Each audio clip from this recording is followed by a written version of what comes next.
সেনাপতি। হুকুম করেন মহারাজ। সেনাপতি, সমস্ত রাজ্য ঘোষণা করে দাও আমার একমাত্র রাজকন্যাকে বিবাহ দিব।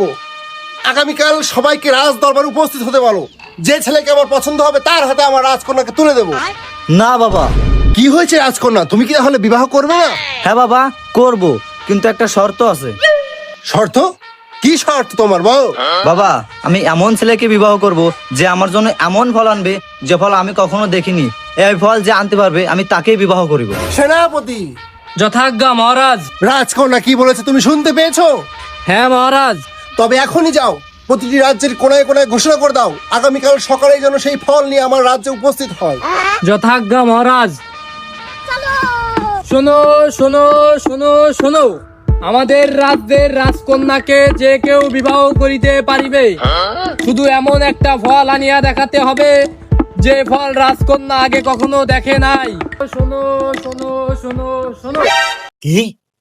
রাজকন্যার বিবাহ? তাও আবার একটা অচেনা ফল নিয়ে গেলে? রাজকন্যাকে আমি সে ছোট থেকে মনে মনে পছন্দ করি, কিন্তু আমি কখনো বলতে পারিনি রাজার মেয়ে বলে। এটা আমার সুযোগ। আমি জানি কি ফল নিয়ে গেলে রাজকন্যা চিনতে পারবে না। তাহলে আমি যাই, ফলটা নিয়ে আসি। কি? রাজ্যের রাজকন্যার বিয়ে হবে, তাও আবার যে কেউ বিবাহ করতে পারবে শুধু একটা অচেনা ফল দেখাতে পারলেই? এটা তো আমার জন্য কোনো ব্যাপারই না। আমি জানি কি ফল নিয়ে গেলে রাজকন্যা চিনতে পারবে না। যাই, আমি ফলটা নিয়ে আসি, না এবার কালকে আবার আমার আগে যে কেউ চলে যেতে পারে ফল নিয়ে। সেনাপতি। হ্যাঁ মহারাজ। সেনাপতি, সবাই কি চলে আসছে রাজ দরবারে? হ্যাঁ মহারাজ।